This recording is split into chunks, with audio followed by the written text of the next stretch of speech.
நேற்றைய தினம் நாடாளுமன்றத்தில் தெரியப்படுத்தியிருக்கிறார். இப்போது நாங்கள் முதலாவதாக பார்க்க இருக்கிற செய்தி மிக முக்கியமானது. திரிபோசா விவகாரம் நேற்றைய தினம் நாடாளுமன்றத்தில் பேசப்பட்டது. அமைச்சர் கைலி ரம்புக்வெல்ல இது பற்றி பேசியிருந்தார். திரிபோசாவில் அடங்குகின்ற எஃப்லடாக்சின் என்கிற ரசாயனம் இப்பொழுது அதிக அளவில் பாவிக்கப்பட்டிருப்பதன் காரணமாக அதன் மூலமாக பல்வேறு பிரச்சனைகள், புற்றுநோய் போன்ற நோய்கள் தாக்கக்கூடிய அபாயம் இருப்பதாக சுட்டிக்காட்டப்படுகிறது. சுகாதார மருத்துவ அதிகாரிகளால் இது தொடர்பில் ஊடகங்களில் கருத்துக்கள் வெளிப்படுத்தப்பட்டிருந்தன. இது நாடளாவிய இறுதியில் ஒரு பிரச்சனையாக இருக்கிறது. கடந்த 2 ஆண்டுகளாக திரிபோசா விநியோகிக்கப்படவில்லை என்பதையும் நாங்கள் சுட்டிக்காட்ட வேண்டும். ஆன போதிலும் கடந்த ஆகஸ்ட் மாதத்திலிருந்து திரிபோசா விநியோகிக்கப்படுவதற்கான நடவடிக்கைகள் எடுக்கப்பட்டிருக்கின்றன. அதனை மீள பெற்றுக்கொள்வதற்கான முயற்சிகளும் இப்போது எடுக்கப்பட்டு வருவதாக ஒரு தரப்பு கூறுகிறது. அவ்வாறான இந்த முயற்சியும் இல்லை என்று கூறப்படுகிறது. அதே சந்தர்ப்பத்தில் இது உத்தியோகபூர்வமாக அறிவிக்கப்படாத விடயம் என்றெல்லாம் சொல்லப்படுகிறது. பல்வேறு பிரச்சனைகள் இதற்குள் ஒளிந்திருக்கிறது. சுகாதார அமைச்சர் ஒரு கருத்தினை கூறுகிறார், சுகாதாரத்துறை அதிகாரிகள் வேறு கருத்தினை கூறுகிறார்கள். இது பற்றிய தரவுகள் ஏற்கனவே கிடைத்ததாக கூறப்படுகிறது. தற்பொழுதுதான் கிடைத்ததாக கூறுகிறார்கள் என பல பிரச்சனைகள் இருக்கின்றன. எனவேதான் நாடாளுமன்றத்தில் நேற்றைய தினம் இது பற்றி பேசப்பட்டிருக்கிறது. அந்த தகவலை தான் இப்போது நாங்கள் பார்க்க போகிறோம். திரிபோசாவால் சபையில் அமளி, நச்சுத்தன்மை அடங்கியுள்ளதாக ரோஹிணி குமாரி குற்றச்சாட்டு. அதில் எந்த கலப்படமும் இல்லை என்கிறார் கேலிய. எனவே பல செய்திகள் அதில் கலப்படம் இருக்கிறது என்ற விடயம் சுட்டிக்காட்டப்பட்டிருக்கிற அதே சந்தர்ப்பத்தில் அதில் கலப்படம் இல்லை என்ற விடயத்தினை அமைச்சர் உறுதிப்படுத்துகிறார். எனவே இதை சொன்ன அந்த சுகாதாரத்துறை அதிகாரிக்கு எதிராக நாங்கள் விசாரணைகளை மேற்கொள்ள தயாராக இருப்பதாகவும் நேற்றைய தினம் அது தொடர்பில் விசாரணைகள் இடம்பெற்றதாகவும் கூறப்படுகிறது.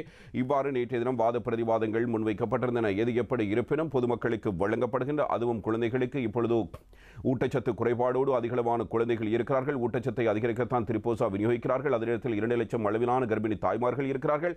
இவர்களுக்கு வழங்கின இந்த திரிபோசையாவது இவர்களுக்கு முறையான விதத்தில் வழங்க முடியாத 2 ஆண்டுகளுக்கு பிறகுதான் இதனை வழங்க இப்பொழுது முன்வந்திருக்கிறார்கள் என்ற பிரச்சனைகள் எழுகின்றன. எனவே இந்த சின்ன சின்ன விடயங்களையாவது பார்த்து இவர்கள் அதில் திருத்தங்களை செய்து ஏன் இப்படி நடந்து கொள்ள என்பது தெரியாது. திரிபோசா என்றால் அரசாங்கத்தினால் வழங்கப்படுகின்ற, இலவசமாக வழங்கப்படுகின்ற உணவுப் பொதி. இதே நேரத்தில் ஏனைய நிறுவனங்களும் இப்பொழுது திரிபோசாவுக்கு இணையாக பல்வேறு பெயர்களில் அவற்றை தயாரித்து வருகின்றன. அவற்றிலும் அவை அடங்கியுள்ளதாக கூறப்படுகிறது.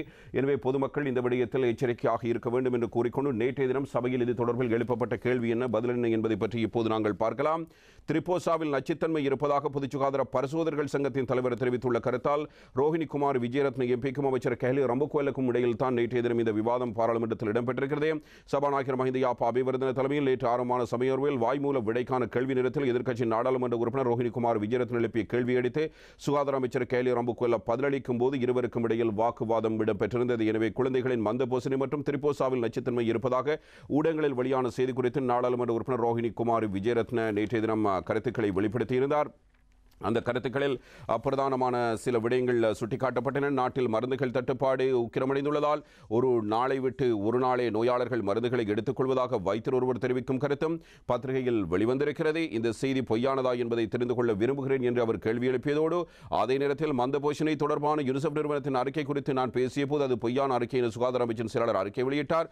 ஆனால் ஹம்பாந்தோட்டை சூரிய பகுதியில் 80% குழந்தைகள் மந்த போஷணை குறைபாட்டினால் பாதிக்கப்பட்டுள்ளதாக வைத்தியர் ஒருவர் தெரிவிக்கிறார். இதுவும் பொய்யான விடயமா என்ற கேள்வியினை அவர் எழுப்பியதோடு இதுவரை விநியோகிக்கப்பட்டுள்ள திரிபோசாவில் எஃப்லடாக்சின் என்ற விஷம் அடங்கியுள்ளதால் திரிபோசாக்களை மீளப்பெறுவதாகவும் பத்திரிகையில் செய்திகள் வெளியிடப்பட்டிருக்கின்றன. அவ்வாறாயின் திரிபோசாக்களை பயன்படுத்திய குழந்தைகளின் நிலைமை என்ன, தாய்மாருக்கு ஏற்பட்ட பாதிப்புக்கு யார் பொறுப்பு கூறுவது என்பதையும் தெளிவுபடுத்த வேண்டும் என்றும் ரோஹிணி குமாரி நேற்றைய தினம் கேள்வி எழுப்பியிருந்தார். திரிபோசாக்களை விநியோகங்கள் முறையற்ற விதத்தில் முன்னெடுக்கப்படுகின்றன என்பதையும் சுகாதார அமைச்சர் தெளிவுபடுத்த வேண்டும் என்ற விடயம் இங்கே சுட்டிக்காட்டப்பட்டது. இதற்கு பதிலளித்த சுகாதார அமைச்சர் கைலி ரம்புக்வெல்ல சில விடயங்கள் பற்றி பேசியிருக்கிறார். அவருடைய கருத்து இவ்வாறு அமைந்திருக்கிறது. அதாவது மந்தபோசனை குறைபாடு குறித்து யூனிசெஃப் நிறுவனம் வெளியிட்ட அறிக்கை குறித்து நான் அவர்களிடம் வினவிய போதும் 2016 ஆண்டு அறிக்கையை வெளியிட்டதால் அவர்கள் என்னிடம் அதற்கு கவலை வெளியிட்டிருந்தார்கள். அதே அறிக்கை ஊடகங்களும் வெளியிட்டுள்ளன. இந்த ஊடக சுதந்திரத்தை நாங்களும் அனுபவிக்க வேண்டியிருக்கிறது. பத்திரிகையின் முதல் பக்கத்தில் பிரதான செய்தியாக வெளியிட்ட பின்னர் தவறாக இருந்தால் 5வது அல்லது 6வது பக்கத்தில் ஒரு சிறிய செய்தியாக மன்னிப்பு அல்லது கவலையை தெரிவிப்பார்கள். அத்தோடு அந்த விடயம் முடிந்துவிடும். எனும் பிரச்சனை இல்லை எனவும் நாங்கள் கூறமாட்டோம். பிரச்சனைகள் இருக்கின்றன. இதேவேளை சோழ பயிற்சிகை வீழ்ச்சியடைந்துள்ளதால் திரிபோசா பிரச்சனை காணப்படுகிறது. இந்த நிலையில் திரிபோசாவில் எஃப்லடாக்சின் அதிகமாக இருப்பதாக கூறும் செய்தி முற்றிலும் பொய்யானது என்பதை பொறுப்புடன் கூறுகிறேன். இந்த விடயத்துடன் தொடர்புடைய அனைவருக்கும் எதிராகவும் நடவடிக்கை எடுக்குமாறு ஆலோசனை வழங்கியிருக்கிறேன். இவ்வாறான விடயங்களை கூறுவதற்கு முன்னர் அமைச்சின் அனுமதியை பெற வேண்டும். எனவே சமூகத்தை அச்சுறுத்தும் வகையிலே இவ்வாறான கருத்துக்களை வெளியிடுகின்றனர். மேலும் இதற்கு பின்னால் அரசியலும் இருக்கிறது. இதே நேரம் உணவில் மிளகாய்த்தூள் தூவி உண்ணுவது என்பது ஒரு சம்பவமாக இருக்கும். ஆனால் அதனை செய்தியாக வெளியிட்டு அனைவரையும் அச்சுறுத்தும் வகையில் செயற்படுவது குறித்து நாங்கள் கவனம் கவனம் செலுத்த வேண்டும். இந்த பிரச்சனையை நாங்கள் பொது பிரச்சனையாக கருத வேண்டும். அஃப்லோடாக்சின் பிரச்சனை என்பது பரிசோதனை நிலையங்களில் உள்ள பிரச்சனையாகும். ஒரு டொன்னில் 2 கிராமை எடுத்து பரிசோதனை செய்து அதனை அறிக்கையாக வெளியிடுவது பாரிய பிரச்சனையாக உள்ளது. ஆனால் பிரச்சனை உள்ளது, இதிலிருந்து நாங்கள் தப்பித்துக் கொள்ள மாட்டோம். இதேவேளை மருந்துகளை கொள்வனவு செய்வதற்கு நிதிகள் கிடைக்க உள்ளன, பின்னர் நாங்கள் உரிய நடவடிக்கைகளை எடுப்போம் என்ற விடயம் இவ்வாறு சுட்டிக்காட்டப்பட்டது. அதே நேரத்தில் ரோஹிணி குமார் எம்பியும் அதற்கு பிறகும் கேள்வி எழுப்பியிருந்தார். திரிபோசாவில் நச்சுத்தன்மை இருப்பதை ஏற்றுக்கொண்டமையினாலேயே அதனை மீளப் பெற்றுக் கொள்வதாக பொது சுகாதார பரிசோதகர்கள் சங்கத்தின் தலைவர் தெரிவித்திருக்கிறார் என்ற விடயம் கூறப்பட்ட பொழுது உப்புல் ரோஹணவிடம் இந்த விடயம் குறித்து வினவியிருக்கிறேன். அதற்கான பதில் கிடைத்தவுடன் நான் அதை சபைக்கு அறிவிக்கிறேன் என்ற விடயத்தினை அமைச்சர் கஹலிய ரம்புக்வெல இவ்வாறு குறிப்பிட்டிருக்கிறார். உப்புல் ரோஹண பலருக்கும் பிரபலமானவர். கோவிட் காலத்தில் உடல்கள் எரிக்கப்படுவது சம்பந்தமாக ஒரு ஊடகத்தில் கருத்து வெளியிட்டவர். அவர்தான் இந்த கருத்தினை தெரிவித்திருக்கிறார்.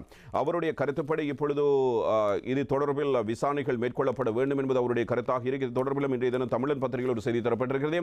திரிபோசா விநியோகம் விசாரணை அவசியம் வலியுறுத்துகிறது பொது சுகாதார பரிசோதகர்கள் சங்கம் என்ற அடிப்படையில் இது தொடர்பான தகவலை உப்புல் ரோஹண தெரிவித்திருக்கிறார். திரிபோசாவில் நச்சுத்தன்மை இருப்பதாக தான் தெரிவித்த கருத்து குறித்து சுகாதார அமைச்சர் நாடாளுமன்றத்தில் சுட்டிக்காட்டிய விடயம் தொடர்பாக ஊடகங்களுக்கு பதிலளிக்கும் போது அவரால் இந்த கருத்து முன்வைக்கப்பட்டிருக்கிறது. திரிபோசா பிரச்சனையானது கடந்த வருடம் டிசம்பர் மாதம் முதல் நிலவுவதாக அவர் கூறுகிறார். எனவே கடந்த டிசம்பர் மாதம் உற்பத்தி செய்யப்பட்ட திரிபோசாக்களின் மாதிரிகளை பரிசோதனைக்கு உட்படுத்திய போது அஃப்லோடாக்சின் இருக்க வேண்டிய அளவை விட அதிகமாக இருந்ததாக கண்டறியப்பட்டது. இந்நிலையில் நான் தெரிவித்த அஃப்லோடாக்சின் அளவில் சில குறைபாடுகள் இருந்துள்ளன. குறிப்பாக இலங்கை தரநிர்ணய காரியாலயத்தின் அறிக்கையை நான் முதன்மையாக கொண்டிருக்கிறேன். குழந்தைகள், கர்ப்பிணிகள், தாய்மார் மற்றும் பால் கொடுக்கும் தாய்மார் என அனைவருக்கும் திரிபோசா வழங்கப்படுகிறது. இதனால் திரிபோசாவில் குறைபாடு இருப்பதால் அதனை மீளப்பெறுவதாக நான் கூறினேன். எனவே அஃப்லோடாக்சின் இருக்கும் திரிபோசாவை குழந்தைகளுக்கும் தாய்மாருக்கும் வழங்கியது குறித்து அமைச்சர் விசாரணை செய்து உரிய அதிகாரிகளுக்கு எதிராக நடவடிக்கை எடுக்க வேண்டும். ஆனால் நான் பொய்யான கருத்தை வெளியிட்டுள்ளதாக அமைச்சர் கூறியிருக்கிறார். நான் ஒருபோதும் பொய்யான விடயத்தை கூறவில்லை. 1.5 மாதங்களுக்கு முன்னரும் இவ்வாறு ஒரு சம்பவம் நடந்ததாக உணவுக்கான ஆணையாளர் கூறியிருக்கிறார். அத்தோடு திரிபோசா உற்பத்தியில் சில தவறுகள் ஏற்பட்டுள்ளதாகவும் செப்டம்பர் மாதத்துக்கு முன்னர் உற்பத்தி செய்த திரிபோசாக்களில் இவ்வாறான தவறு ஏற்பட்டுள்ளதாகவும் திரிபோசா உற்பத்தி நிறுவனத்தின் அதிகாரிகள் என்னிடம் கூறியிருக்கிறார்கள். அத்தோடு செப்டம்பர் 1ஆம் தேதிக்கு பின்னர் உற்பத்தி செய்த அனைத்தையும் பரிசோதனைக்கு உட்படுத்தி அதன் பின்னரே விநியோகிப்பதாகவும் உறுதியளித்தார் என்ற விடயங்கள் இவ்வாறு தெரிவிக்கப்பட்டது. எனவே ரோஹணகுமார் தெரிவிக்கிற கருத்தா உண்மையானது, அதற்கு அமைச்சர் தெரிவிக்கிற கருத்தா உண்மையானது என்பதை நாங்கள் பொறுத்திருந்து பார்க்கலாம். இது தொடர்பில் விசாரணைகள் மேற்கொள்ளப்படுகின்றன. எது எவ்வாறு பொறுத்திருந்து பார்க்கவும் முடியாது. இன்னும் ஒரு பக்கத்தில் கடந்த ஆகஸ்டில் விநியோகிக்கப்பட்டதால் பல குழந்தைகள் இப்பொழுது ஒருவேளை உணவுக்காக கூட இந்த திரிபோசாவை எடுத்துக் கொண்டிருக்கலாம். அதன் மூலம் அவர்கள் பல்வேறு நெருக்கடிகளை, நோய் தாக்கங்களை எதிர்கொள்ளக்கூடிய வாய்ப்பு இருக்கிறது. ஒரு பக்கம் மந்த போசனை அதிகரித்து வருகிறது. அதே நேரத்தில் பணவீக்கம் உயர்வடைந்திருக்கிற ஒரு சூழ்நிலையில் கிராம பகுதிகளில், பின்தங்கிய கிராம பகுதிகளில் வாழ்கின்ற மக்கள் ஒருவேளை உணவுக்காக மாத்திரமே இப்பொழுது போராட வேண்டிய சூழ்நிலைக்கு தள்ளப்பட்டிருக்கிறார்கள். அரசியல்வாதிகள் தங்களுக்கு வேண்டியவாறு நடத்திய அரசியல் முகாமைத்துவத்தின் காரணமாக இவ்வாறான பிரச்சனைகளை பொதுமக்கள் எதிர்நோக்க வேண்டி இருக்கிறது. இவர்களுடைய ஆட்டத்திற்கு, இவர்களுடைய சூதாட்டத்திற்கு இப்பொழுது பொதுமக்கள் பலியாகி இருக்கிறார்கள் என்ற விடயத்தினை நாங்கள் தெரிந்து கொள்ள வேண்டியிருக்கிறது.